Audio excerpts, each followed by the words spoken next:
ముంబైలో దారుణం జరిగింది. పాడైపోయిన చికెన్‌తో తయారు చేసిన షవర్మా తిని 19 ఏళ్ల యువకుడు మృతి చెందాడు. ఇదే షవర్మా తిన్న మరో 5గురు కూడా ఫుడ్ పాయిజన్ కారణంగా ఆసుపత్రిలో చికిత్స పొందుతున్నారు. ప్రతిమేష్ బోక్సే అనే యువకుడు తన స్నేహితులతో కలిసి ఓ షాపులో షవర్మా తిన్నాడు. ఆ తర్వాత కడుపు నొప్పితో వాంతులు చేసుకున్నాడు. మరుసటి రోజు కూడా వాంతులు ఆగకపోవడంతో అతని తల్లిదండ్రులు చికిత్స నిమిత్తం సమీపంలోని ఆసుపత్రికి తీసుకువెళ్లారు. అక్కడ చికిత్స పొందుతూ ప్రతిమేష్ మృతి చెందాడు. ఈ ఘటనపై ప్రతిమేష్ కుటుంబ సభ్యులు పోలీసులకు ఫిర్యాదు చేయడంతో షవర్మా షాప్ నడుపుతున్న వారిని పోలీసులు అరెస్ట్ చేశారు. షవర్మా శాంపిల్ని కూడా ల్యాబ్కి పంపారు. ఈ స్ట్రీట్ ఫుడ్లలో టేస్టీ కోసం వాడే పదార్థాలు అత్యంత ప్రమాదకరమైనవని డాక్టర్లు హెచ్చరిస్తూనే ఉంటారు.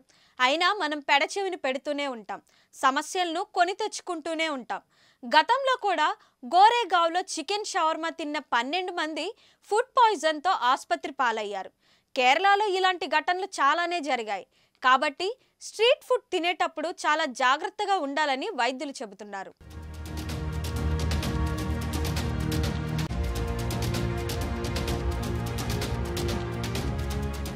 మరిన్ని వీడియోస్ కోసం ఛానల్ ని సబ్స్క్రైబ్ చేయండి. లేటెస్ట్ అప్డేట్స్ కోసం వాట్సాప్ ఛానల్ ని ఫాలో చేయండి.